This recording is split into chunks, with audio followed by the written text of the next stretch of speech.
ขอนอบน้อมเอาคุณพระแก้วเจ้าดังสามประการอันมีพระพุทธพระธรรมพระสงฆ์คุณพ่อคุณแม่คุณครูบาอาจารย์คุณศีลธรรมกรรมฐานจงมาปกห่มรักษาครูบาอาจารย์พระเจ้าประสงค์ทุกลูกปกห่มรักษาปออกไม่ออกศรัทธาท่านสาธุชนคนดี ผู้สนใจใฝ่ในธรรมทุกท่าน ขณะนี้เวลา5 นาฬิกา 57 นาทีตี 5 กับ 57 นาทีท่านผู้ฟังกำลังรับฟังรายการเสียงธรรมแสงอรุณช่วงที่หนึ่งที่จบไปนั้นดำเนินรายการโดยท่านพระครูชลทานพิทักษ์เจ้าอาวาสวัดแม่ห้องไคอำเภอดอยสะเก็ดจังหวัดเชียงใหม่เป็นประจำทุกวันศุกร์เวลาตี 5จนถึงเวลา6 โมงช่วงที่สองนี้ญาติโยมจะได้รับฟังจากรายการเสียงธรรมแสงอรุณโดยท่านพระไมตรีขเวสโกสัญญาณท่านพร้อมแล้วศรัทธาญาติโยมทั้งหลายได้รับฟังตั้งแต่เวลานี้เป็นต้นไปจนถึงเวลา7 โมงสัญญาณท่านอาจารย์ไมตรีพร้อมแล้วนิมนต์เลยครับนิมนต์ครับนะมัตถุรัตนัตยสาขอนอบน้อมแด่องค์สรีสีสัพพัญญูสัมมาสัมพุทธเจ้าพระสัทธรรมเจ้าและพระอริยสังฆเจ้าทุกรูปซึ่งเป็นพระติถไตรรัตนะที่หมู่เฮาเจ้าข้าเคารพนับถือเข้าไปนับถือยอมรับว่าเป็นสรณะเป็นที่พึ่งขอน้อมถวายความเคารพประเดชพระคุณหลวงปู่ครูบาพระมาพระมจักโกอดีตเจ้าวาดวัดพระพุทธบาทตากผ้าโดยความเคารพยิ่งขอน้อมถวายความเคารพครูบาอาจารย์พระเถรานุเถระเจ้าคณะพระสังฆาธิการทุกรูปด้วยความเคารพยิ่งขอเจริญพรบรรดาศรัทธาสาธุชนทุกคนทุกท่านที่เปิดเครื่องรับฟังรายการธรรมะแสงอรุณในเจ้าวันนี้ซึ่งเป็นวันศุกร์ที่12 เมษายนพุทธศักราช2567ตรงกับวันเดือน7เหนือออก4 ค่ำเดือน7เหนือออก4 ค่ำเป็นเดือน7เข้ามาละบรรดาศรัทธาสาธุชนทั้งหลายเดือนปี2567ล่วงไปแล้ว3 เดือนละล่วงไป3 เดือนละตั้งแต่มกรากุมภามีนาหมดไปละวันนี้ก็เป็นเดือนเมษาวันที่12ละก็ถือได้ว่า3 เดือนกว่าละปีหนึ่งมี12 เดือนหมดไป3 เดือนไปก็เหลือ8 เดือนไป วันเวลามันวุ่ยมากมันรวดเร็วมันเดินไปตามจังหวะชีวิตของมันบ่มีการรั่งรออย่างตุลงก็เชื่อมั่นว่าหมู่เฮาเจ้าข้าก็คงตื่นจากการพักผ่อนนอนหลับเตรียมงานในการที่จะดำเนินเพื่อต่อสู้ชีวิตต่อไปแถมวันหนึ่งซึ่งพระอาจารย์บรรยงก็เคยฟังตลอดท่านก็บอกว่าตื่นลูกเจ้าลูกถ้าลูกเจ้ากินพักตั้งปลายถ้าลูกควายจะกินพักตั้งเก้าเห็นนะฟังหลายอย่างกำบะเก่าเปิ่นถึงบอกว่าโรยไปจัดงามกำโอนะอย่านอนตื่นสายอย่าอายทำกินอย่าหมิ่นเงินน้อยอย่าหอยวาสนาคนเฮาถ้ามีองค์ประกอบอย่างนี้เป็นแนววิถีชีวิตแล้วชีวิตรุ่งเรืองจำเริญแน่นอน ไม่นอนตื่นสายไม่อายทำกินไม่หมิ่นเงินน้อยไม่รอคอยวาสนานะทุกอย่างต้องเข้าหามันเอาละบรรดาศรัทธาสาธุชนทั้งหลายวันนี้มันที่12ปิดจะได้พ่องห่วงเวลาที่ผ่านมาอากาศก็ร้อนอบอ้าวหนักหนาสาหัสปีนี้ยอมรับ อย่างที่ตุลุงเคยบอกนะที่สำคัญที่สุดก็คือเนื่องจากฝนไม่ได้ตกต้องตามฤดูกาลฝนน่าจะโปรยปลายลงมาหาใหญ่พ่อง แต่บางพื้นที่ก็ทราบข่าวมีพายุมีฝนในภาคเหนือเขาเนี่ยหลายที่เนาะแต่ว่าวันซื้อนี่ก็ตั้งไม่วางตั้งฝั่งก็ดูเหมือนมีอยู่ตั้งฝั่งก็เหมือนมีอยู่ตั้งละปูนมีน้อยเดียวนะอาจจะมีหลายที่ตุลุงอยู่นี่ตำบลมะกอกอำเภอป่าซังจังหวัดละปูนนี่มาเหมือนกันมา2 วันวันไหนก็น้อยเดียวบ่ถึงกับเป็น5มีคำถามที่ตุลุงอยากจะทำความเข้าใจกับหมู่เฮาให้น้อยหนึ่งว่าตุลุงฝน51มันเปิ้นวัดเอาอย่างไร ถ้าจะวัดเอาตามนี้เนี่ยแสดงว่าปูตื่นไปละอย่างวัดอย่างตำบลมะกอกตะวาวันซืนเนี่ย2 วันอะวันที่7กับวันที่8วันที่7กับวันที่8หรือว่าวันที่8กับวันที่9เนี่ย2 วันมาตอนแรงมาก็น้อยเดียวมันเป็น5ก็อย่างต้นบอกว่าคำทำนายว่าปีนี้ฝนจะตกในโลกมนุษย์35เสี่ยงไป25ละไอ้นะ25แล้วก็เหลือ28-5มันจะไหวว่าความจริงก็ว่า5เนี่ยมีผู้รู้กล่าวไว้ว่าเปิ้นนับเอาประมาณนะมีความเปิ้นวัดนะเปิ้นวัดเอาแล้วใจบาทใจหน่วยบาทเนี่ยเอาบาทตุเจ้าเนี่ยไปตั้งไว้ในกลางเล็งบาทตุเจ้าที่ใจบิณฑบาตเนี่ยเอาไปตั้งไว้กลางเล็งกลางควงกลางที่บ่มีลิ้นบ่มีอย่างนะท่านเต็มบาทถ้ามันตกลงมาแล้วเต็มบาทนะแสดงว่า15เปิ้นก็บอกว่าปริมาตรมันก็คือ50นิ้วหรือ350เซนติเมตร50นิ้วหรือ350เซนติเมตรก็ถือได้ว่าเป็น15เพราะฉะนั้นถ้ามันเป็นอย่างนั้นก็ถือว่า15ถ้ามันล้นนะเราไม่ได้ไป25ไม่ใช่ก็หมายถึงว่า15นั่นแหละถ้ามันล้นนี่นะ5นั้นจะ5ใหญ่นี่เป็นต้นเขาก็รอกันต่อไปเนาะอากาศช่วงนี้ก็มีความวิปริตแปรปรวนหลายอย่างก็อย่างที่ตุลุงว่านะปีนี้นั้นมันมีโซลาร์แฟร์เข้ามาก็คือพายุหิมะเข้ามาและสิ่งเหล่านี้แหละมันทำให้โลกร้อน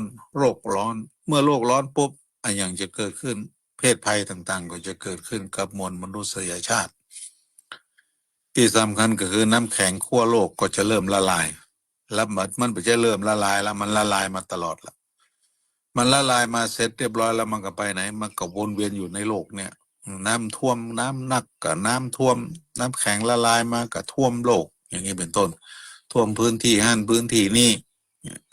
ถึงแม้มันหน้าร้อนมันจะระเหยระเฮ็ดเป็นมวลอากาศอยู่เบื้องบนถึงเวลามันก็เป็นฝนตกลงมามันมาตกบ้านเฮาก็ตกที่อื่นมันก็ทำให้อยู่ในโลกเนี่ยมันก็วนเวียนอยู่เนี่ยมันมาหายไปไหนนะอันนี้เราก็ต้องยอมรับมันกับสภาวะการเปลี่ยนแปลงของโลกเพราะสิ่งที่เรามาอาศัยอยู่ในโลกนี้นั่นนะถึงวันมนุษย์มันมีนักขึ้นตรงว่านั่นแหละเราก็ต้องการอาศัยพื้นที่ในการอยู่อาศัยกับบุกรุกทำลายสิ่งแวดล้อมที่เป็นทางสิ่งแวดล้อมทางธรรมชาติเช่นป่าไม้แม่น้ำห้วยหนองคลองบึงแต่ก่อนนี้น้ำเหมืองหน้าบ้านน้ำเหมืองนี่มันจะไหลหลอดตลอดเพราะน้ำมีตลอดต้นไม้นักซึมซับน้ำไว้เวลาถึงเวลามันก็คลายน้ำออกมาเมื่อคลายน้ำออกมาเสร็จแล้วมันก็ลงมาจากลำห้วยหนองคลองบึงไกลหน้าบ้านน้ำไหลหลอดปูปลาอาศัยอยู่ปกติเดี๋ยวนี้น้ำเหมืองหน้าบ้านก็เลยเป็นอนุสรณ์สถานแอมน้อยละอ่อนมันจะถามว่าอันนี้อย่างนี้ห้องเมืองมันเป็นจะได้ ฝนตกเตือนหนึ่งมันก็น้ำมาอีกเตือนหนึ่งถ้าฝนตกก็มาเนี่ยอันนี้คืออนุสรณ์สถานเนาะยกเว้นพื้นที่เปิ้นมีการจัดระบบชนประทาน คือการระบายน้ำการนำน้ำมาสู่พื้นที่เพื่อทำการเกษตรหรือเพื่อการดำรงตัวอยู่ของมนุษย์สัตว์พืชก็มีนะเพราะนั้นเราจะมีเขื่อนต่างๆกักเก็บไว้อย่างในเชียงใหม่นี่มีหลายเขื่อนแม่งัดแล้วก็เขื่อนแม่กวงแม่งัดสมบูรณ์ชนแม่กวงอุดมธาราจะเป็นเขื่อนใหญ่กักน้ำไว้เพื่อที่จะใช้นี่เป็นโครงการตามพระราชดำริของพระบาทสมเด็จพระเจ้าอยู่หัวพระองค์ทรงดำริว่าเวลาน้ำฝนมานะน้ำหลากหนีไปหมดบ่กองหน้าแล้งบ่มีน้ำใจเอาอย่างใดคือเก็บน้ำไว้ใจก็เลยมีพระราชดำริในการสร้างเขื่อนขึ้น2เขื่อนใหญ่ๆในภาคเหนือนี่นะเชียงใหม่เนาะเชียงใหม่และอาจจะมีอ่างเก็บน้ำเป็นตีในพื้นที่ต่างๆในจังหวัดต่างๆอันนั้นก็ตามความเหมาะสมของพื้นที่ก็เพื่อความอยู่รอดของหมู่เฮาของมวลมนุษยชาติตราบใดที่ยังเวียนว่ายตายเกิดอยู่มันก็จะต้องผจญกับสิ่งเหล่านี้หลีกเลี่ยงตึงบ่ได้เกิดมาก็จะต้องเป็นอย่างเงี้ยเพราะฉะนั้นเพิ่นถึงบอกว่าโซลาร์แฟร์เนี่ยมันจะอุบัติขึ้นทุกปีตั้งที่ไปและนับวันจะรุนแรงขึ้นนับวันจะรุนแรงขึ้นไปเรื่อยๆความร้อนที่บ่เคยร้อนถึงระดับนี้41 42องศาเนี่ยมันบ่เคยมีในภาคเหนือบ้านเฮาเมืองเฮามันใจกันเป็นบ้านจุ่มเมืองเย็นท่อไปมาเชียงใหม่มาได้ก็จุ่มเย็นสบายอากาศบ่เคยอบอ้าวร้อนห้ามมาอีลำเหลือมาเดียวนี่41 42เพราะอย่างก็เพราะโซลาร์แฟร์นะมันมาภาวะเอลนีโนตัวเกี่ยวกับเรือนกระจกที่มันครอบคลุมผืนผิวโลกอยู่อากาศบ่สามารถจะระบายขึ้นข้างบนได้มันก็ย้อนลงมาสิ่งมีโซลาร์แฟร์ก็คือพายุเปิ้นฮ้องว่าพายุสุริยะเข้ามาซ้ำเติมแถมมาเพิ่มเติมแถมความร้อนมันก็เริ่มเพิ่มมากขึ้นเหมือนก็เฮาอยู่ในห้องกระจกถึงวันเนี้ยอากาศก็จะหมุนเวียนไปอย่างเงี้ยเสร็จแล้วเราก็เอาสิ่งบำบัดความร้อนเหล่านั้นมาใจยิ่งใจก็ยิ่งทำสิ่งแวดล้อมเลวร้ายลงไปติ๊กๆเช่นอย่างแอร์คอนดิชันเนี่ยมันก็จะปัดปาความร้อนออกจากห้องเสร็จแล้วมันก็จะไปรวมกันข้างนอกซึ่งมันก็จะทำให้โลกเป็นสมดุลได้มันเกิดความวิปริตแปรปรวนแต่ก่อนนั้นแหละเขาก็ต้องทำเนาะเพื่ออย่างถ้ามาอันนี้มันก็อยู่มาได้อย่างนี้เป็นต้นเป็นเรื่องของการแก้ปัญหาเฉพาะหน้าบ่ได้คิดแก้ปัญหาในระยะยาวเอาละบรรดาหมู่เฮาเจ้าข้าทั้งหลายวันนี้วันที่12โดยปกติแล้ววันนี้เปิ้นก็จะเริ่มรดน้ำกันละในสมัยตุลุงเป็นละอ่อนนี่วันที่5-6 เมษายนนี่รดน้ำกันแล้วหรอน้ำกลางกองมีเตอะน้ำเหมืองมีนักตักฮดกันเย็นจุ่มเบือกเย็นใจเล่นหม่นกันสันเราน้ำใสน้ำบริสุทธิ์ประเดี๋ยวนี้น้ำเขียมบ่ค่อยได้ฮดกันไผก็ตึงโมดกันถ้าจะมีเล่นก็มีเล่นในเมืองในเมืองถ้าเป็นเชียงใหม่กันในเวียงเชียงใหม่สี่รอบคูเมืองอันนั้นเปิ้นถึงฮดถึงเล่นกันเป็นแหล่งเล่นน้ำสงกรานต์เล่นน้ำปีใหม่กันก็เอาเปิ้นว่าเฮาก็ปากันไปแอวเนาะแล้วก็เริ่มรดน้ำกันวันนี้วันที่12วันพรุ่งนี้วันที่13จะเปิ้นฮ้องว่าวันสงกรานต์วันพรุ่งนี้นะเป็นวันบ้านเฮาก็ฮ้องว่าวันสังขารล่องสมัยแต่ก่อนเป็นละอ่อนอีพ่ออีแม่บนผูกวันที่13ลูกเจ้าเนอะพ่อปู่สังขารย่าสังขารแล้วเปิ้นก็จะจุดสะโปกยิงปืนจุดพลุตะไลไฟพะเนียงกันวันที่13นี่นะมันถึงม่วนกันแต่ตั้งแต่เที่ยงคืนไปตุ่มต่ำสมัยก่อนเอากันตะโอ้ม่วนงานสั่นเราแต่ประเดี๋ยวนี้เปลี่ยนไปละคำว่าสงกรานต์มันเริ่มเปลี่ยนไปคำว่าปีใหม่มันเริ่มเปลี่ยนไป เราจะไปทำกันในวันที่31 ธันวาคม31 ธันวาประมาณเที่ยงคืนกันไปเราจะมีกิจกรรมอย่างหลายอย่างนั่นคือการเปลี่ยนศักราชความเชื่อแบบใหม่ความเชื่อแบบใหม่เพิ่นก็เลยเอาวันที่31 ธันวาเป็นวันเริ่มเปลี่ยนศักราชพิธีกรรมที่เคยทำเมื่อวันที่13ตอนเจ้าตอนเจ้าวันที่13นี่นะคือเมื่อคืนวันที่12เนี่ยมันก็จะไปเปลี่ยนย้ายไปอยู่ตรงปุณเนี่ยสุนัขแต่ก็มีบางกลุ่มที่เปิ้นยังทำอยู่รักษาฮีทอยประเพณีนี่อยู่จุดสะโปกจุดตะไลไฟประเนียงจุดประทัดโคมไฟยิงปืนกันเปิ้นห้องว่าไล่สังขารไล่อายุไล่ความบ่ดีบ่งามที่มันมาประสบกับตัวเก่าคือมันโป้นไปคือมันล่องไปกับปู่สังขารย่าสังขารซึ่งในสมัยนั้นนี่ป่อบอกตุกเจ้าเนี่ยก็ลุกเจ้าเหมือนกันตึ้งบ่เคยหันแล้วปู่สังขารย่าสังขารมันลุกมาแดงก็บอกว่าไปตะกี้ละ ขายหน้าบ้านนี่ปดโตมันไม่อย่างมองเอาไข่หันนะปดต่อมีพอบปุยครัวมีตะลุงพุงนั่งอย่างไปปุระปู่สังขารย่าสังขารนั่นคือสังขารความจริงแล้วคำว่าสังขารในภาษาพื้นเมืองเขาเนี่ยภาษาไทยเรียกว่าสงกรานต์อาจจะเป็นกรรมเดียวกันเป็นกรรมเดียวกันนะแต่สังขารกับสงกรานต์มันค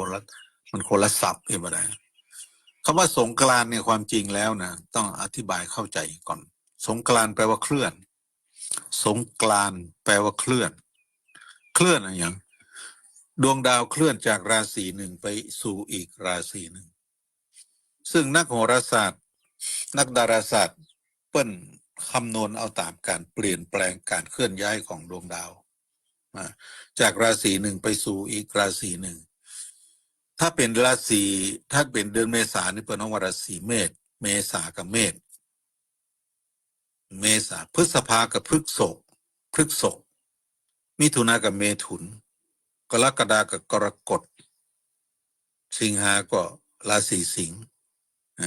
กันยากับราศีกันตุลากับราศีตุล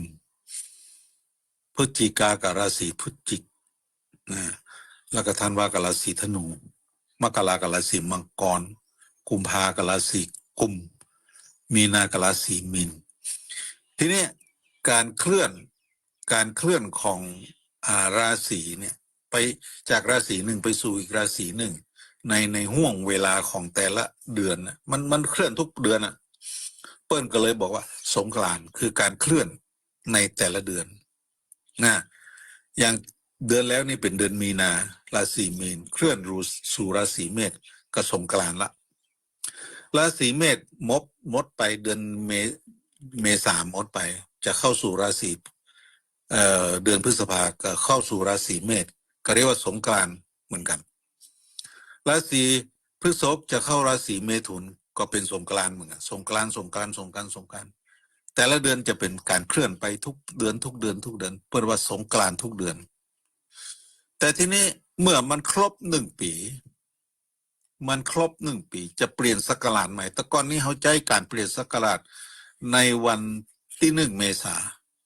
ซึ่งพระบาทสมเด็จพระจุลจอมเกล้าเจ้าอยู่หัวกำหนดว่าวันที่1 เมษายนนี่เป็นวันเปลี่ยนศักราชตามประเพณีพื้นบ้านล้านประเพณีของไทยแต่ก็มีการเปลี่ยนแปลงนะประมาณปี2535ของพระบาทสมเด็จพระจุลจอมเกล้าเจ้าอยู่หัวนะพอมาถึงวันที่1 มกราคม 2484ก็มีการเปลี่ยนจากวันที่1 เมษายนไปเป็นวันที่1 มกราคมเพราะฉะนั้นศักราชก็เลยเริ่มเปลี่ยนใหม่สงกรานต์ในที่นี้ก็จึงเป็นลักษณะอย่างนั้นก็ขอให้หมู่เฮาเจ้าข้าเข้าใจร่วมกันในแนวปฏิบัติอย่างนี้การสงกรานต์มหาสงกรานต์มันเกิดขึ้นก่อนในช่วงเดือนเมษายนนั่นเองศรัทธาสาธุชนทั้งหลายวันพรุ่งนี้จึงเป็นวันมหาสงกรานต์คือวันเคลื่อนจากของดวงดาวจากราศีมีนไปสู่ราศีเมษตามที่หมู่เฮาได้ถือปฏิบัติกันสืบมาเป็นเวลาช้านานวันสังขารล่องวันพรุ่งนี้ แล้วก็ปีนี้เปิ้นบอกว่ามันจะมีวันเนาอยู่2 วันคือวันที่14วันที่15แล้ววันที่16เปิ้นเป็นวันพญาวันตุลุงก็ถามศรัทธาชาวบ้านว่าเนี่ยอย่างใดดีวันพญาวันเฮาเอาวันไหนตามเจดีย์ทรายอ่าในวัดในวาเฮาจะเอาวันใดดีทุกคนก็ลงความเห็นว่าเอาวันที่15อย่างเก่านะก็แล้วแต่ตุลุงก็มาจ้างว่าจะไรก็เป็นไปตามความเชื่อที่เฮายึดถือเป็นแนวปฏิบัติกันมาเอาวันที่15 เมษายนในส่วนของต่างประเทศนะของตุลุงมาได้ที่อื่นจะเอาอย่างไรก็แล้วแต่ความคือทุกสิ่งทุกอย่างนี่อยู่ที่การทำความเข้าใจกันตกลงกัน เมื่อเป็นอย่างนั้นแล้วเชื่ออย่างนั้นทำอย่างนั้นทำแล้วสบายใจทำไปเถอะวันต่างๆก็มีความสำคัญเนาะวันต่างๆก็มีความสำคัญ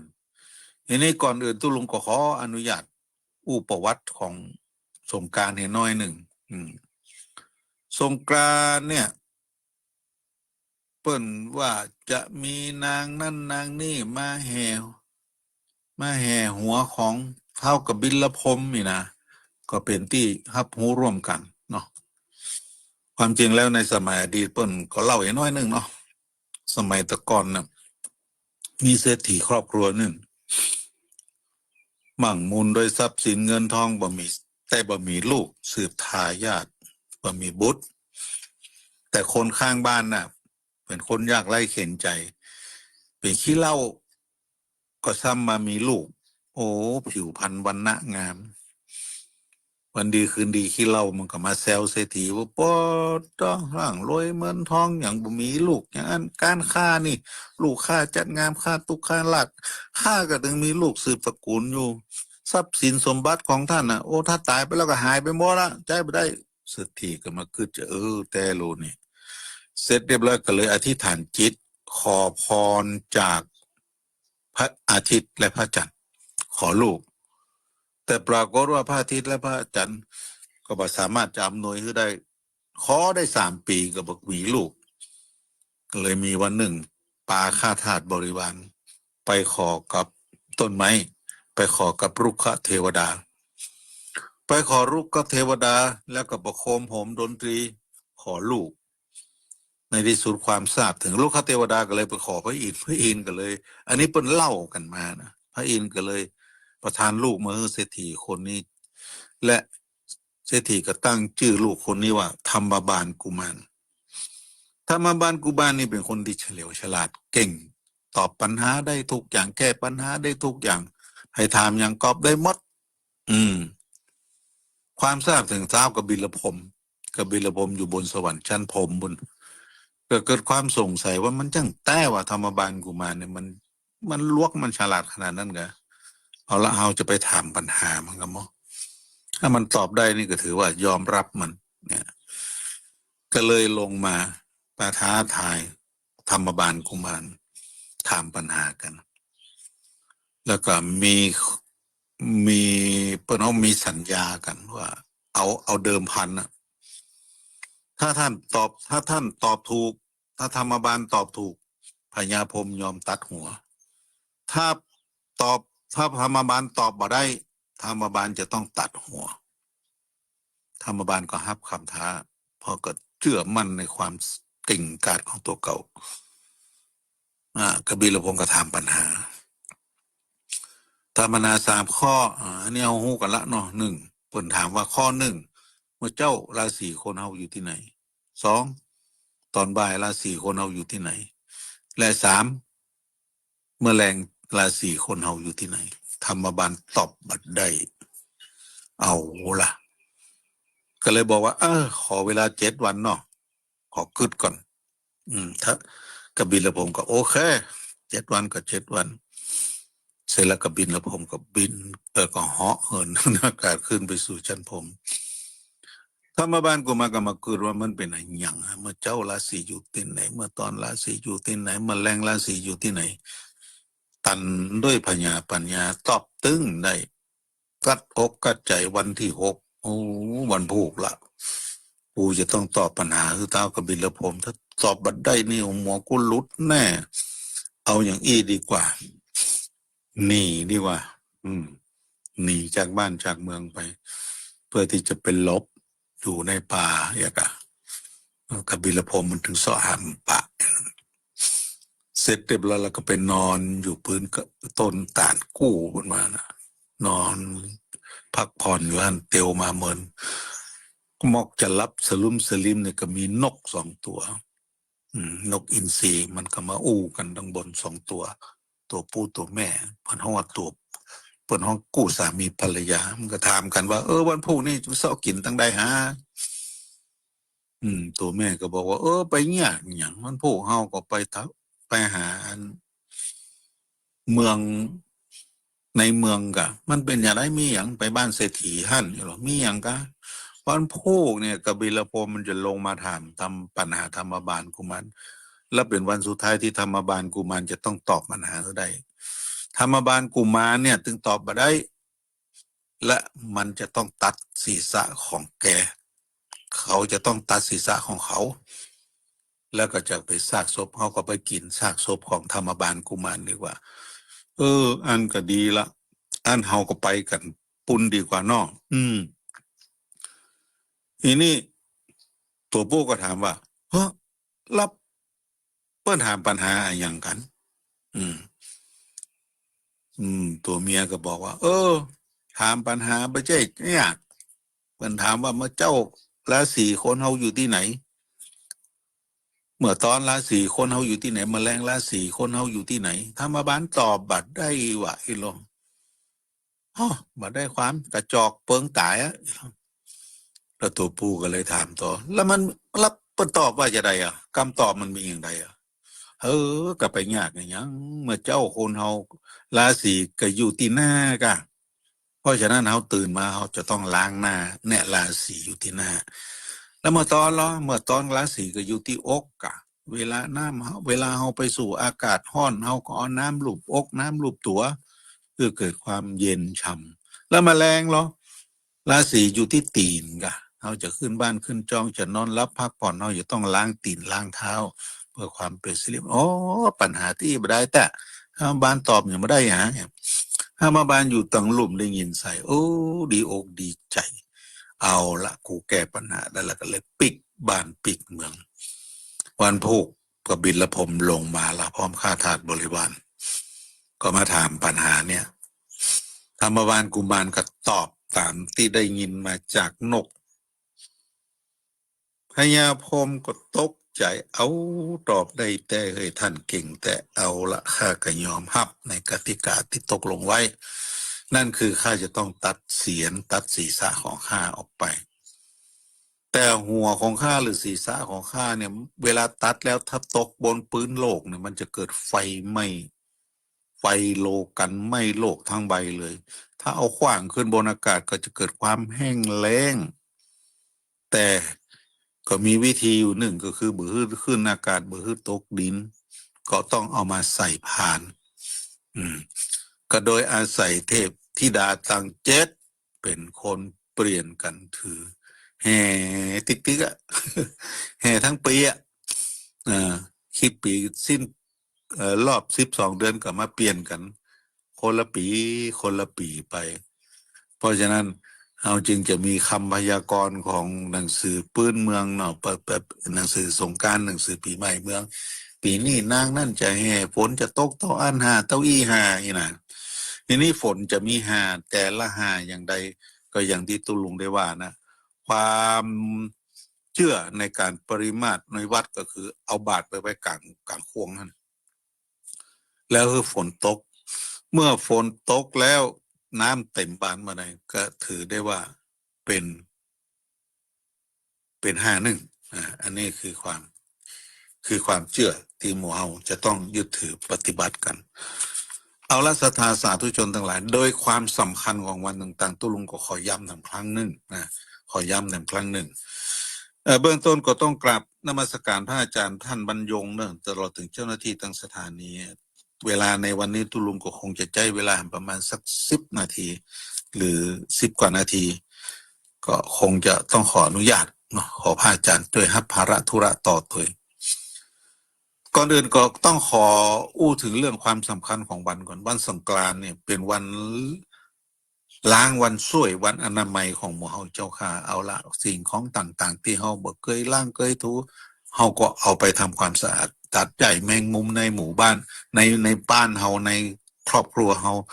ห้องครัวห้องอย่างกะสะสงให้มันเรียบร้อยเนาะเพื่อเกิดความสวยสดงดงามคือความเอี่ยมความสะอาดคือปราศจากโรคาพยาธิวันนั้นจึงเรียกว่าวันอนามัย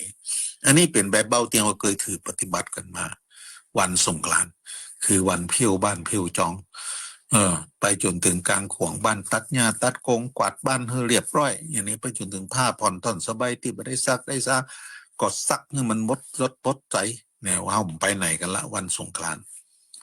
วันเน่าหรือวันเนาก็คือวันเนาหรือวันเน่าเป็นวันเตรียมตัวในการที่จะทำบุญใหญ่ในวันพญาวันแต่ก่อนเปิ้นบอกว่าวันเน่าหรือวันเนาห้ามด่ากันห้ามเหล่ากันห้ามตีกันห้ามบุบกันแต่กรรมดีๆอันนี้เปิ้นว่าเตรียมตัวเตรียมใจที่จะทำบุญใหญ่ซื้อตั้งจิตที่เป็นกุศลตั้งจิตที่ดีคืองามบัดถือโทษโกรธภัยใจง่ายอย่างที่เกิดความสบายใจก็ทำอโหสิกรรมกันไปอย่างในวันเน่าแต่ก่อนนี่นะเปิดมาทำร้ายเขาก็ปล่อยมันไปมันต้องไปดุด่าว่ากล่าวเพื่อความเป็นสิริมงคลแก่ตัวเก่าเพื่อเตรียมจิตเตรียมใจในการที่จะทำบุญใหญ่ในวันที่ดีที่สุดวันพญาวันก็คือวันใหญ่หรือวันทั้งหลายใน365วันในรอบปีเนี่ยวันพญาวันเป็นวันที่ใหญ่ที่สุดเป็นวันที่ดีที่สุดเราจะไปทำบุญกันในวันนั้นวันเน่าก็จึงมีเมื่อมีวันเน่าปุ๊บมันก็หมายถึงว่าเป็นการเตรียมตัวเตรียมใจในการที่จะทำบุญใหญ่ในวันพญาวันเมื่อวันพญาวันมาถึงปุ๊บเฮาก็แต่งตัวโดยผ้าผ่อนต้นสบายสวยสดงดงามแต่งกายคือสะอาดทำใจสะอาดเอาตุงตัวเปิ้งไปปักของเจดีไซน์นี่เฮาก็เกียมกันตั้งแต่วันเนามาละตะกอนนี่เปิ้นขนทรายเข้าวัดคนบ่เก่าเปิ้นบอกเวลาเฮามาวัดแต่ละครั้งน่ะบางทีบางครั้งเม็ดหินดินทรายวัดเนี่ยอาจจะติดออกไปนอกวัดทำให้เป็นบาปเป็นกรรมคนตะก่อนเปิ้นละเอียดนะเปิ้นกลัวเรื่องบาปเรื่องกรรมมากเลยทีเดียวกลัวเม็ดหินดินทรายที่มันติดติ่นออกไปน่ะมันจะเหมือนกับเป็นบาปเป็นกรรมก็เลยเอาตาลทรายตาลแตนเอาทรายมาแตนขนทรายเข้าวัดแล้วก็มาปักเจดีย์ทรายนั้นโดยตุงตัวเปิ้งและก็ตาลเจดีย์ทรายในวันพญาวันความเป็นสิริมงคลก็จะเกิดขึ้นนะวันพญาวันหลังจากวันพญาวันกับวันปากปีวันปากปีนี่หมู่เฮาตะกอนนี่จะถือเรื่องใหญ่นั่นก็คือจะต้องเซาะมันนูนมาแกงเซาะมันนูนมาแกงอย่างไรแกงคือเกิดการอุดหนุนจุนเจือซึ่งกันและกันแน่แกงไว้ฮะนะหมอไผมาก็คือมากินแกงมันนูนแล้วก็มาค่ำมาแรงก็จะเจิญพ่ออาจารย์มัคคณายกมาขึ้นเต้าตั้งสี่คือเท้าจตุโลกบาลมาดูแลรักษาบ้านจองหอเฮือนเฮาคือครบปีเลยเจิญมาวันที่16ตลอดปีหน้าก็จะเจิญมากำวันที่ในวันปักปีเท้าจตุโลกบาลนี่ก็หมายถึงท่านเท้าตั้งสี่คือเท้าตรัตท้าววิรุฬปะท้าววิรุฬหกและเท้ากุเวนท้าวเวสสุวรรณซึ่งตัวท่านไม่ได้มาหรอกอาจจะมีบริวารก็ส่งไปดูแลรักษาพ่อครัวต่างๆเขาก็จะเชิญเท้าทั้งสี่มาและในโอกาสเดียวกันเขาก็จะเริ่มทำการสักการะบูชาสิ่งที่เขาเคารพส่วนมากแล้ววันพญาวันนี่มันมีอย่างหนึ่งก็จะเอาพระพุทธรูปประจำบ้านประจำวัดมาสละสลงส่งน้ำขอขมาลาโทษจากเปิ้นที่บ้านติจองเขานี่ไผมีพระเครื่องร่างของขังก็เอาน้ำขมิ้นส้มปล่อยมาสละสลงรู้เปิ้นคือเกิดความเคารพคือเกิดความสวยงามอย่างนี้เป็นต้นแล้วก็วันปากปีก็จะเริ่มสะเก้าดำหัวผู้สูงอายุผู้เฒ่าผู้แก่อันนี้เป็นประเพณีอันดีงามนะเป็นประเพณีในการเป็นการแสดงถึงความกตัญญูกตเวทีวันสงกรานต์เนี่ยวันครอบครัวก็ดีวันเนาก็ดีวันมหาพญาวันก็ดีวันปากปีก็ดีถือเป็นเรื่องกิจกรรมที่ดีทั้งนั้นน่ะการสักการะบูชาครูบาอาจารย์บุรพาอาจารย์บุรพ บรรพชนบุพการีชนทั้งหลายแลพ่อแม่ปู่ย่าตายายครูบาอาจารย์ไปสักเกาดำหัวเปิ่นไปเยี่ยมไปยื้อเปิ่นไปพอเปิ่นว่าเป็นจะได้สุขสบายดีก่อไปก็ยังว่านะตุลุงก็ขอปีนี้เอาโทรศัพท์ปิดไปก่อนเนอะเอาไปไว้ในรถครับมันต้องเอาไปลงไปตัวถ้าเอาไปตัวก็ได้มันนั่งจำปีบินหน้าไปคนตีคนต่างเป็นเปิ้นห้องสังคมก้มหน้าเบาจะได้อู้จาปราศัยกันด้วยความสุขสันต์หันษาอู้จาป่อแม่บางคนบอกกองป่อปีใหม่ไปดาหมวยป่อแม่ทายดาหมวยเสร็จแล้วถ่ายรูปแหละถ่ายรูปกล้องคนนั้นก็กล้องคนนี้ก็กล้องคนนั้นก็กล้องเสร็จแล้วเซลฟี่เสร็จแล้วก็กำเครื่องนะเอาไปจุดจอกไผ่จอกมันหยุ่มพุกหยุ่มพุดลูปืดพอหน้าพอตากันพ่อมันก็เงาโก๊กอย่างเก่าแม่ก็เงาโก๊กอีกครับบอกกองได้เวลาแล้วไอ้พ่อปีกแล้วเนอะไอ้แม่ปีกแล้วเนอะปลาลูกปลาหลานเอาไปคนเท่าก็เศร้าเหมือนเดิมขอความกรุณาหน่อยโทรศัพท์มาจำเป็นจะไปเอาไปด้วยเวลาไปสะเกาดำหัวผู้สูงอายุเนาะหาพ่อหาแม่นะเอาอีกคำหนึ่งแกงมนูนนะจะไปลืมแกงมนูนเพื่อความกังกากันดูแลกันเพื่ออุดหนุนจุนเจือกันตลอดปีอันนี้เป็นเรื่องของปีใหม่เมืองที่เราจะพึงกระทำร่วมกันซึ่งแต่ว่าวันเดือนซืนเนี่ยทางครูบาอาจารย์ได้มีกำหนดนัดหมายกันไปที่บรรพตวัดอย่างก็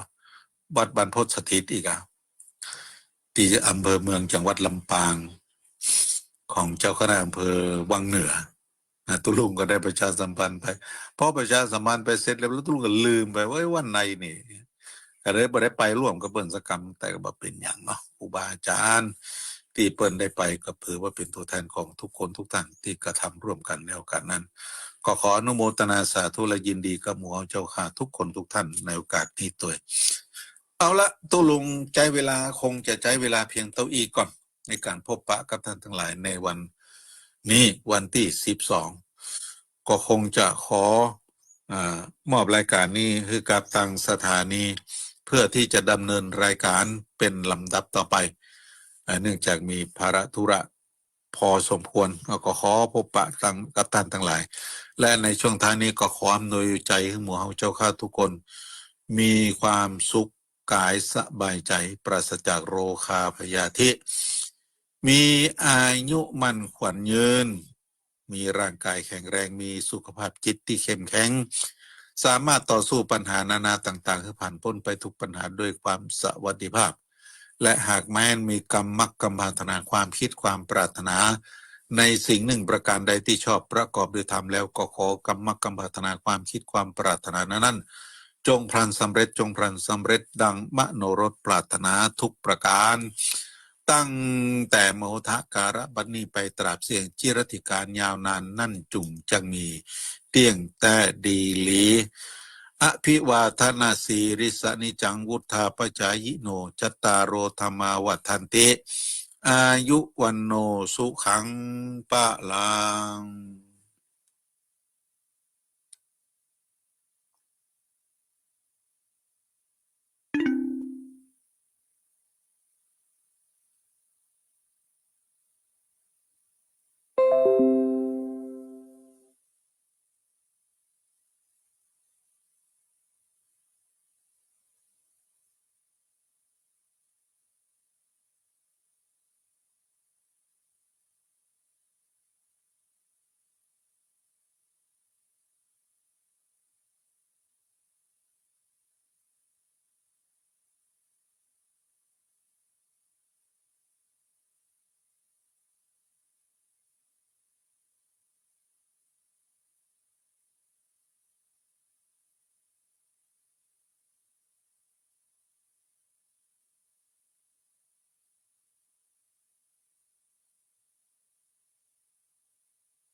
ไอฟ้า